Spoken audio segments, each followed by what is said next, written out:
Sa putong ito, ibigay na ho natin ang ating food for the soul and food for the spirit, partner. Sabi, those who know how to wait win without fighting. Tagalogin natin. Doon daw sa mga marunong mag-antay or maghintay, partner, ay ano tayo? Win, mananalo ng walang Kahirap-hirap. kahirap-hirap. Oo, walang kahirap-hirap. Ito yung yung parang sample dito na story. Sabi nila, an old dog once wandered out to chase butterflies. No rush. Okay. No destination. Hindi niya hinahabol-habol. Ang ginagawa niya, hintayin niya. Dumapo sa kanya yung butterfly. So, sabi dito, but between play and daydreams, sa ginagawa niya, nawala siya, partner. Nawala siya sa lugar na nasaan siya. Sa gubat. Ang problema dito, nung nawala siya, mayroong isang gutom na leopard na naispatan siya sa gubat. Nakita nung aso yung danger, yung panganib. Yan. Pero alam mo ba na hindi siya tumakbo? Hindi siya tumakbo. Kasi wala siyang ikaw, leopard yan eh. Mas mabilis sa'yo yan. Diba? Pero alam mo kung ano ginawa niya? Wisdom. Ginamit niya ang kanyang wisdom. Kalmado lang, partner. Umupo, na nakatalikod doon sa leopard, na papakating. Diba? At may nakita siyang buto, partner, na nakita niya sa tabi lang. At kunwaring nginangat-ngat niya yung buto. Alright? Tapos, nagsalita siya ng malakas, partner. Yung aso sabi niya, ang sarap pala ng leopard. Leopard? Pasigaw. Oo. Kasi may buto siya nginangat-ngat. Sarap pala ng leopard, sabi niya. Iniisip ko, meron pa kayang makukuha, mahuhuli. Mahuhuli kong leopard, sabi niya. Sa puntong yun, narinig nung leopard partner na bata na ano siya, na tigil, natakot. Ang nangyari, tumakbo yung leopard. Tumakbo. So, sabi ho, it wasn't the strength that saved the dog, but it was intelligence. Pero hindi doon natapos yung story, partner. Alam mo bakit? Kasi may isang monkey who had watched the whole scene from a tree and decided to betray the dog. Ang ginawa niya, he ran after the leopard to reveal the truth, hoping to gain protection in return. So the dog, clever as ever, saw them coming, paparating. Galit na leopard with the monkey riding on his back.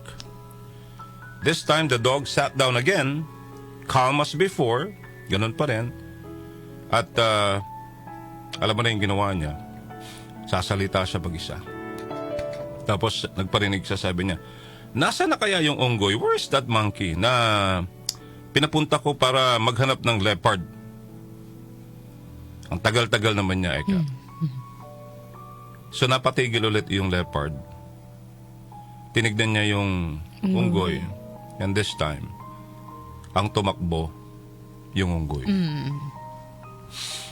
The moral of the story is, sinasabi ho sa atin, in life, it is not always the fastest who win, not always the strongest, but sometimes it is the one who waits, watches, and acts with wisdom.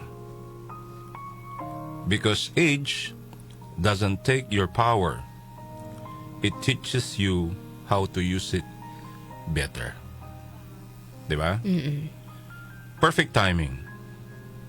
Antay lang tayo. Tulad na sabi ko nung una, those who know how to wait win without fighting. Sa Bible, sabi sa Ecclesiastes 3:1, for everything there is a season and a time for every matter under heaven. At sinabi naman po sa Isaiah chapter 60 verse 22, when the time is right, I, the Lord, will make it happen. Okay? At sabi rin ho sa Kawikaan, karunungan, kasi yung pinag-usapan natin dito yung ginamit ng aso, hindi yung ginawa ng aso, but yung bang wisdom, dunong ang ginamit ng aso. Utak, karunungan, sabi sa Kawikaan, ay pinakapangulong bagay. Kaya't kunin mo ang karunungan, sa lahat mong kukunin ay kunin mo ang unawa. Unahin mo sa lahat pagtuklas ng karunungan, ito'y pilitin mong mata mo kahit gaano kamahal. Ganda, di ba? Ganda ng moral of the story. In life, it is not always the fastest who win. Not always the strongest. Sometimes, it is the one who waits, watches, and acts with wisdom. May karunungan. Okay? So sana ho, may natutunan tayo ngayon. God's perfect timing, partner, sa lahat ng bagay. Yun dapat ang ating ilagay sa isipan natin, in His time lagi. Sa lahat ng mga kahilingan po natin, God will give it to us. That's His promise.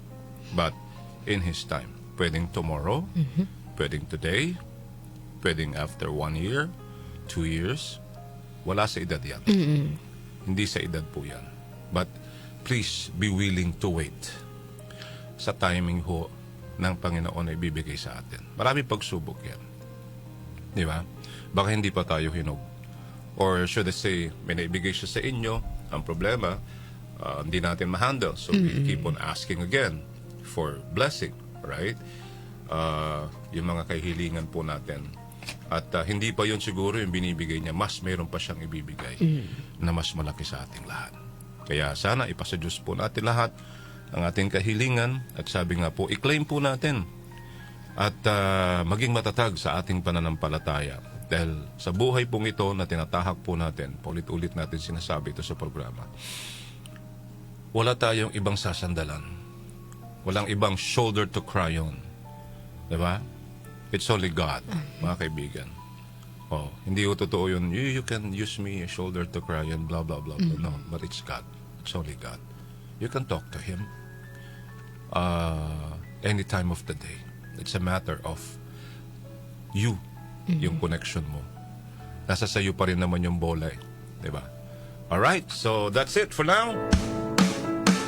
Sina Joel Grosme at Darlene Olaño, Alas 6:14 MOK sa ng umaga. 774.